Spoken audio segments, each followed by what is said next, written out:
Jabba dabba dibba lickimibu. Hey guys, that was unexpected. Thank you for the support on my last video essay on Dandy's world. Blech. I never expected it to take off like it did. 30k, what the?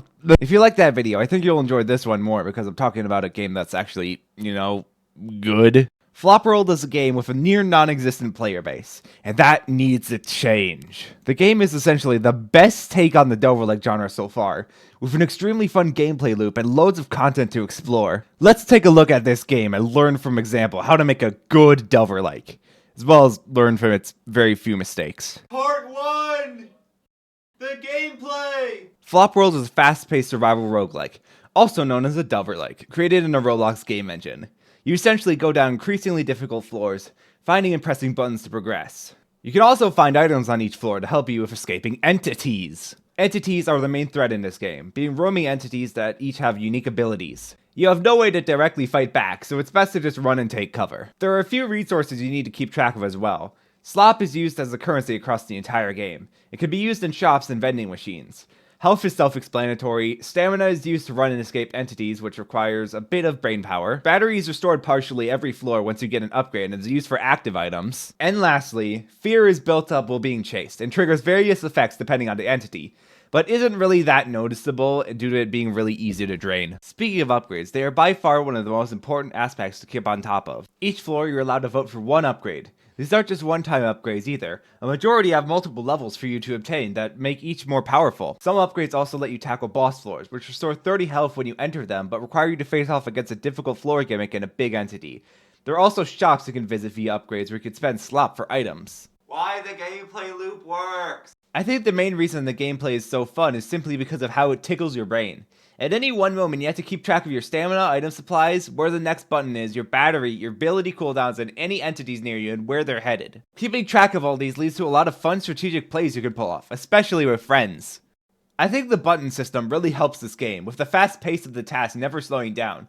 The sheer variety of buttons later in the game is also really cool, each adding different ways to expand on the routing of each floor.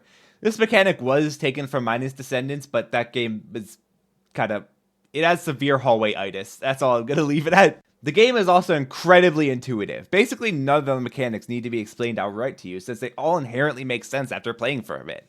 The button types I mentioned previously are all super easy to understand within a single floor. The enemies are all super well telegraphed. This is excluding a few effects that don't really explain what they do, which is just more annoying than bad.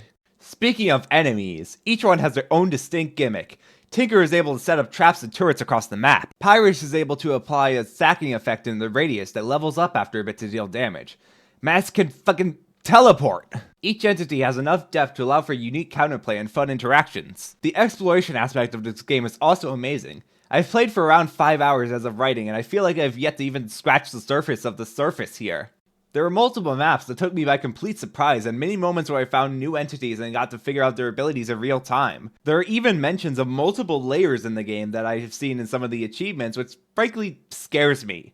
You will likely not run out of content to explore for a while here. Compared to other Delver and Dandy likes, I'd say Flop World is a lot more fair and forgiving, while still having difficulty. You aren't punished for making a bad build, neither are you punished for not knowing instantly how an enemy works. You have room to make some mistakes, and I think that's what makes it so much more fun. Oh hey, oh my fucking god, it's that bitch again. That's right, fuck you, I'm bringing up this game again. Let me bring up my main points of criticism for Danny's World and see if they apply to this game too. Alright, number 1, distracting. It's entirely useless in this game since you spend basically no time on each floor, plus you can't outwalk most enemies due to lack of speed scaling. Reliance on progression. The progression in Flop World is pretty fun and isn't the main focus. You don't go into a run begging for a certain character to spawn to unlock them. You just play the game to, have fun.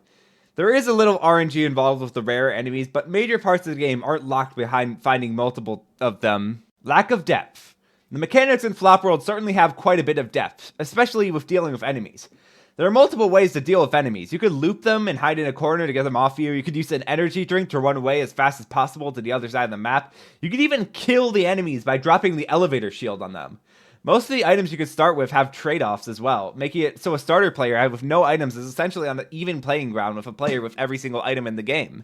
Well, looks like Flop World has passed the Danny's World test.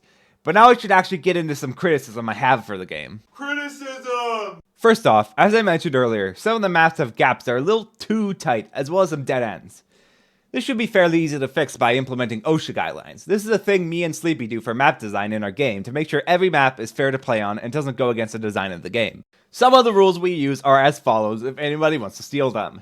Don't place any enemy spawns near the entrance. Always create looping spots or wide spaces and dead ends so players can escape from chases. Doorways should always be 7 tiles tall to allow the camera to smoothly transition.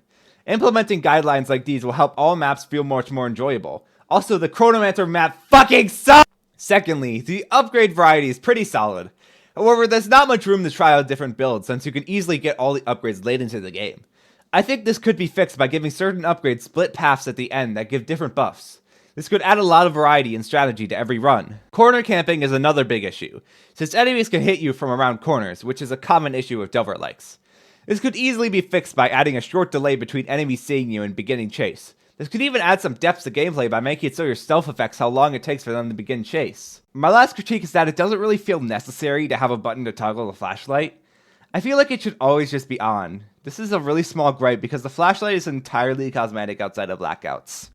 And that's everything. I hope the Flop World devs get a ton of success because they clearly put a lot of effort into making the game fun, unlike every other Delverlike. If you enjoy Delverlikes or roguelikes in general, give Flop World a try. You just won't be disappointed. Anyways, bye. You little shit! What are you gonna do about it? What are you gonna do about it?